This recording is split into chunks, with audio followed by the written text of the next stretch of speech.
setahun atau 2 tahun kemudian saya coba iseng karena rumah itu udah dijual posisinya. Mau iseng, rumahnya kembali dulu. Banyak banget.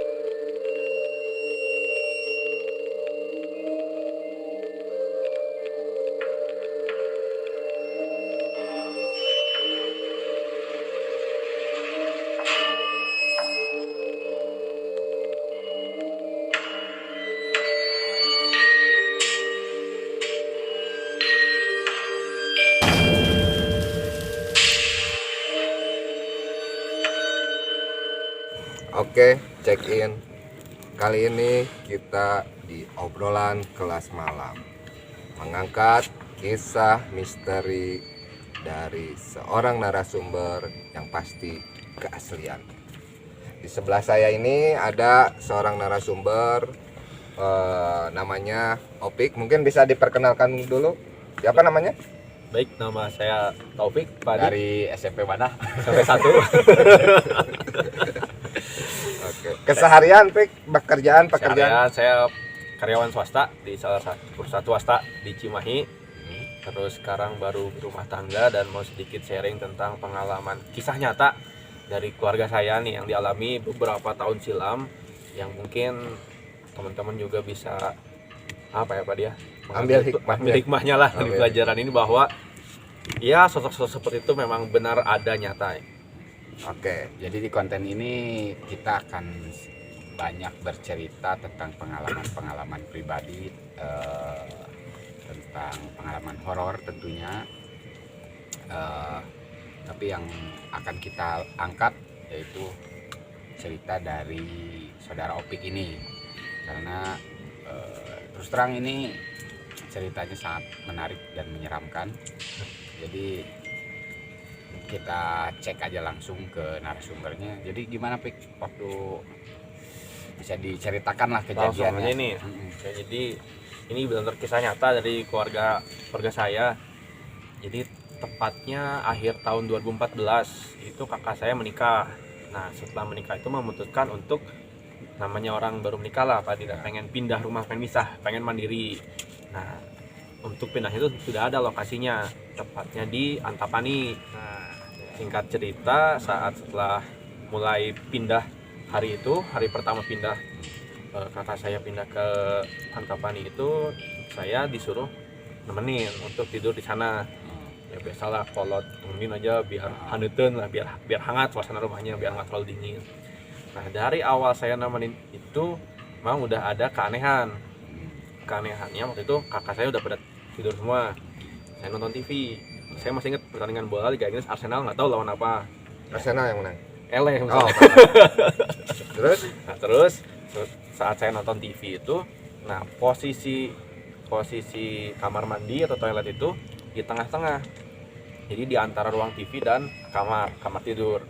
Nah, otomatis kan tidak akan ada angin atau gimana pun tanpa orang yang bisa membuka. Nah, awal itu udah membuka sendiri pintunya. Jadi si pintu udah mandiri ya? Udah mandiri.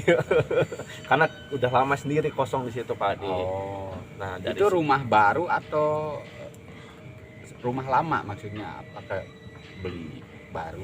itu sebenarnya rumah sudah lama dikontrakan, tapi karena udah ada rencana mau menikah, mau pindah ke situ, jadi 6 bulan sebelum menikah itu sudah dikosongkan karena buat diisi setelahnya gitu. di rumah lama ya intinya ya. Rumah lama intinya, Cok. Gitu. Lanjut. Nah, lalu setelah itu saya juga saat nonton itu mulai terdengar suara-suara aneh di dapur di belakang. Jadi untuk akses ke dapur itu ada pintu lagi. Satu kondisi pintu tutup, ada suara gonjreng apalah, entah itu, saya mikirnya maksudnya masih tikus atau apalah gitu kan, binatang-binatang yang lainnya. Nah, setelah itu saya tidur nih. Nah, dari tidur itu erup-erupan lah Pak Adil. Ya. Erup-erupan. Nah, ketika erup-erupan itu bangun matanya udah merah. Jadi diisi erup-erupnya saya itu bukan yang dikejar orang gila atau diinjak, tapi memang mata saya lagi ditekan-tekan seorang. Pas bangun tuh memang merah sebelah Pak Adi. Ya udahlah, saya nggak cerita banyak ke kakak karena takut ketakutan juga karena baru pindah. Saya keep ceritanya, saya sharing sama orang tua. Nah, ketika itu singkat cerita, biasalah pengantin baru pengen ngejenguk orang tuanya. kakak saya dari Antapani pergi ke rumah sini di Cimahi kan, Cimahi Cipar tepatnya. Habis dari Bu Cipar, maghrib dia pulang lagi ke Antapani, itu rumahnya udah berantakan banget. Kayak perampokan gitu. Nah, kakak saya mikirnya ada kemalingan, tapi dicek semua masih ada, TV ada, ya barang-barang lain ada. Tapi aneh, kayak foto-foto nikah yang baru dipajang jatuh, gordeng copot sendiri, bantal-bantal ya pokoknya berantakan aja, kayak yang kerampokan gimana. Nah mikirnya kerampokan, langsung telepon karena panik kan, mikir ini kayaknya kerampokan, tapi dicek nggak ada yang hilang. Ya udah ditemenin lagi ke sana karena rumah baru. Lalu singkat cerita, ketika mau kerja, kakak saya itu mau menyetrika celana suaminya, Nah ketika nyetrika itu tiba-tiba air nyala, kakak saya matiin air, pas balik lagi mau nyetrika celananya nggak ada, dikirain udah diambil. Tahu-taunya celananya belum ada yang ngambil. Oke. Itu kejadiannya Masih awal pernikahan itu, awal pindah. malam pagi Mau berangkat kerja pagi ya. ya, disetrikain dulu celananya tapi nggak ada. Tiba-tiba celananya udah ada di kasur, posisinya sudah sangat rapi padahal belum disetrika. Kok itu memang di dalam rumah itu cuman Bisa ada dua orang. Dua orang Cuman dua orang. ya. Nah, selanjutnya itu ada yang aneh, karena waktu itu lagi ngecek barang yang hilang, dicek BPKB hilang, BPKB mobil. motor Motor. BPKB motor hilang. Nah, motor hilang, oke, berangkat aktivitas seperti biasa, kerja, pulang. Jadi di sela-sela harinya tuh kadang ada gangguan, kadang enggak, kadang normal. Nah sampai pada akhirnya itu alhamdulillah kakak saya dikasih cepat untuk hamil. Nah semenjak kakak saya hamil ini makin sering si gangguannya. Nah singkat cerita, waktu itu saya masih kuliah 2015, saya lagi di kampus, kakak ipar saya itu bilang, Pik, si teteh agak aneh, dari awal berangkat diem, pas dibonceng naik motor berat. Kenapa? Aku bilang sakit atau apa, pias nggak mukanya? Ya pias sih pucat, tapi ini mah tumben diem gitu, diem sepanjang jalan. Terus saya coba chat kakak saya, teh gimana, sehat gini. Terus balasnya lagi kurang nggak enak badan, nggak tahu kenapa badan asa berat. Terus jam 11 lah kalau nggak salah, jam 11 bilang kakak saya tuh, Pik tadi aku ngaca kayak muka aku tua banget. Oh gitu. Muka nenek-nenek gitu atau gimana? Muka si teteh tapi tua gitu. Muka si teteh tapi lebih tua lebih gitu. tua. Perasaan dia coba tanya ke teman-temannya, enggak kok, biasa. Nah akhirnya katanya entah pas sholat duhur itu tuh kayak mau sholat tapi panas, ada yang ngelawan di dalam diri sendiri. Nah terus bilang, Pik kok aku sholat panas. Terus aku coba chat lagi, sekarang gimana? Nggak ngebalas. Itu jam 1 siang, saya masih ingat. Lalu setelah jam 1 siang bapak saya nelfon, Pik bisa ke kantor teteh lagi ya kemasukan ibaratnya tadi. Jadi di kantor kesurupan gitu. Maksudnya kantor, langsung ke kantor sana. Pas nyampe ke kantor, ya udah gimana orang yang kemasukan, padahal udah capek gitu kan, kayak habis ya ada anak nangis gitu kan, udah lemas posisinya.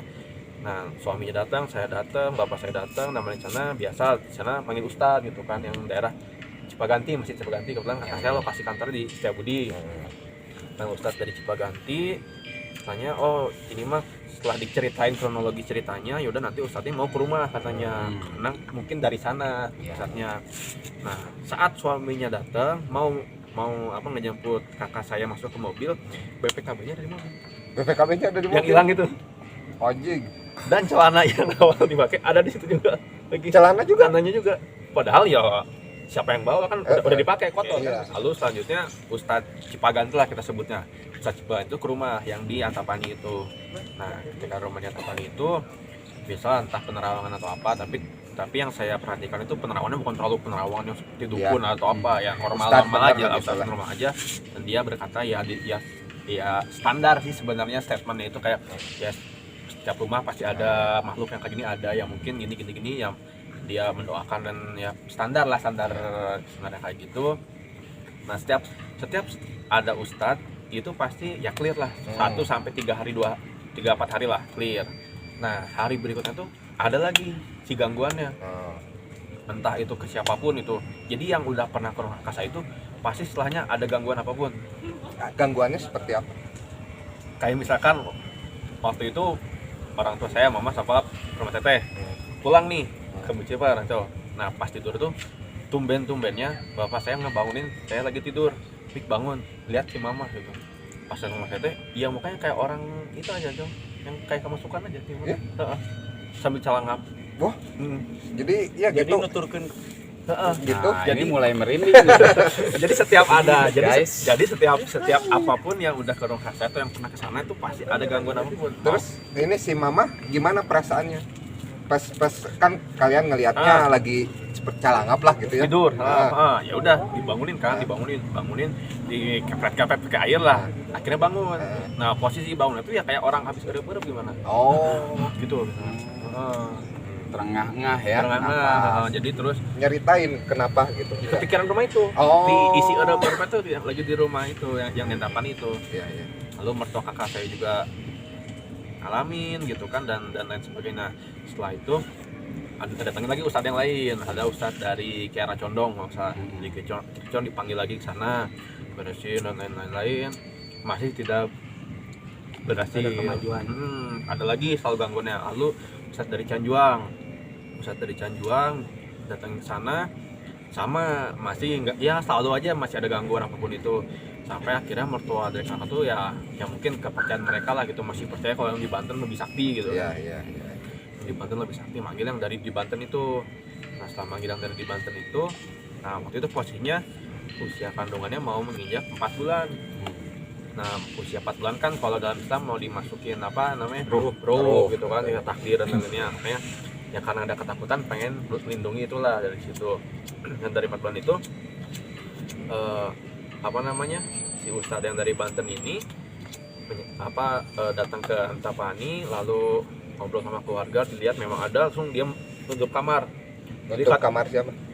kamar itu kakak, Oh, kamar utama ya. kamar utama ditutup, dia ngomong apa-apa. Saya nggak tahu di dalamnya gimana, tapi emang kayak yang orang berantem atau silat aja gimana. Nah setelah itu perut kakak saya itu ya diusap atau didoain apalah. Nah yang saya tuh sebenarnya pengen mengabadikan momen itu, tapi ya karena takut juga, takut nggak boleh atau apa. Ketika perutnya diusap itu memang keluar asap. Keluar asap. Asli. Nah, sebentar guys. Sebelum dilanjut, Oke. saya mau minta koreksi tolong dikembalikan. Sebentar biar agak cair ya. Lanjut. Jadi berasap itu kejadiannya pada saat ya istilahnya diobati oleh si ustadz dari Banten itu malam hari atau Malam hari, jadi selalu Malam malam hari, hari. karena kan posisinya pagi kerja kan, Iya. kerja semua. Nah Oke. dari situ berarti di situ yang melihat kejadian itu keluarga, seluruh keluarga. keluarga Jadi banyak saksi matanya ya. ya misi mata. Itu keluar asapnya tuh dari tangan si siapa ustadznya Jadi- atau dari perut? Ini perut kata Ustadz. Nah dari sini ya Oh, asapnya. oke. Nggak tahu itu apaan, tapi kenapa bisa keluar Heeh. gitu. Ya, ya. Nah dari situ posisi maghrib Ustadznya sholat masalah. Nah saya berjamaah sama ayah saya, sholat maghrib berdua sama ayah saya. Ketika sholat itu, kalau pernah nonton film ya kayak Conjuring atau Insidious, ada suara kuku yang ngain ke Ya, keramik. cakaran.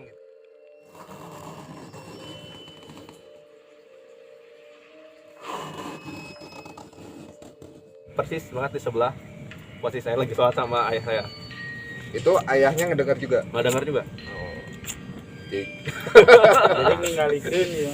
Tapi nggak ada, tapi suaranya ada pak. Gitu. oh, penampakannya nggak ada, cuma Penampakan nggak ada, suaranya gitu. ada terus manja sampai ke dapur yang belakang, katel jatuh.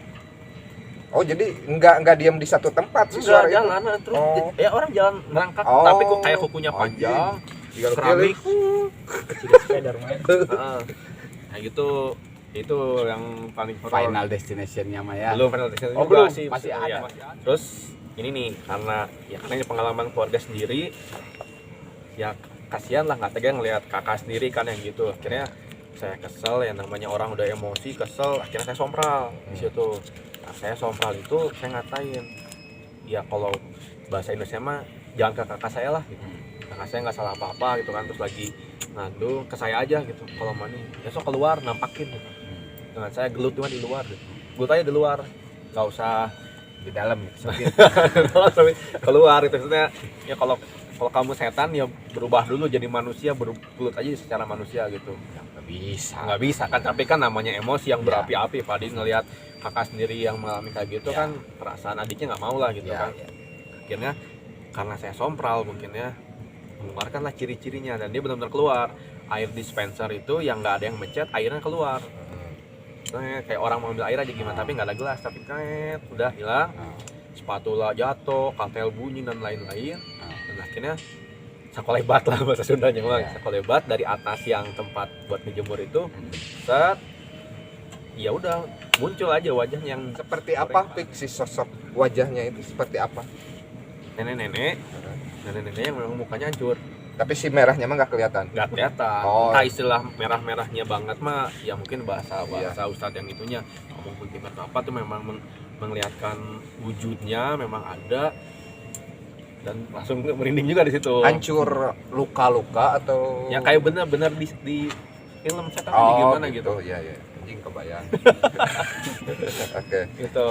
Nah, Korea nih kan. Nah itu kan saya pulang di salah satu stopan di Jalan Bandung, lagi lampu merah.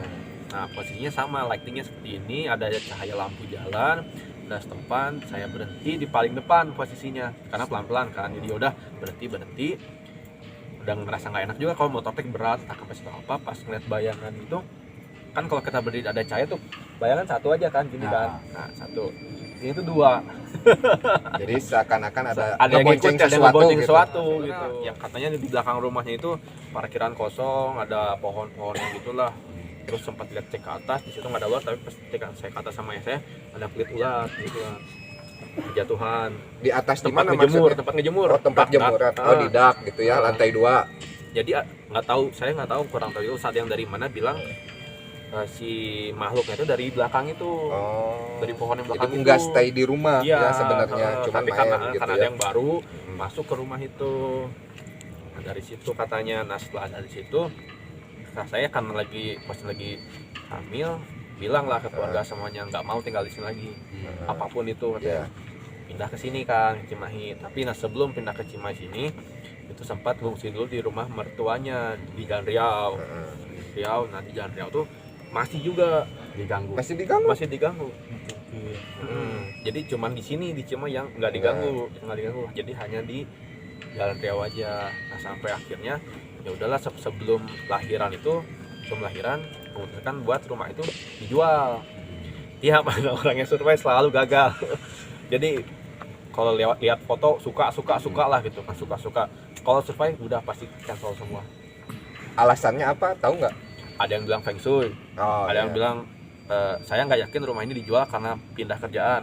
Emang kan ngomongnya pindah kerjaan biar cepet laku. Iya. Ada yang ngomong, saya nggak yakin nih, kayaknya rumah nggak sehat atau apa gitu kan. Ada yang memang ketika dia survei suka, tapi sore berikutnya dia bawa ya kayak orang yang ustadz atau apalah gitu, bilangnya jadi di cancel lagi. Gitu. Jadi banyak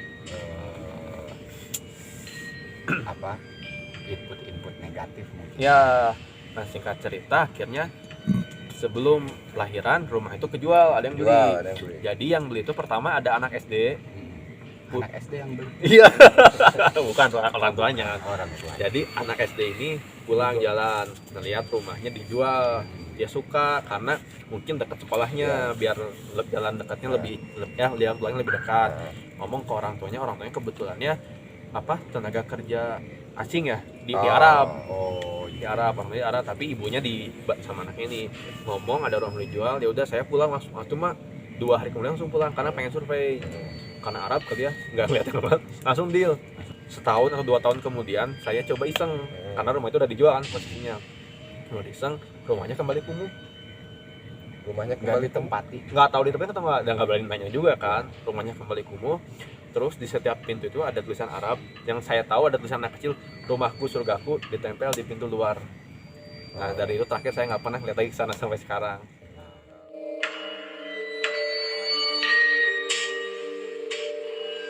Ya memang kadang-kadang di rumah-rumah baru atau rumah tinggal yang baru ditempati suka ada aja kejadian kayak gitu ya. Tapi berarti itu ada lagi nggak? Maksudnya setelah pindah beberapa lama pernah nggak ada kejadian lagi? Nggak ada sih. Gangguan lagi? Setelah benar-benar Nggak ada pindah ya? tuh nggak ada. Alhamdulillah ya. Oke. mungkin cukup sepenggal kisah pengalaman misteri dari Opik dan keluarganya.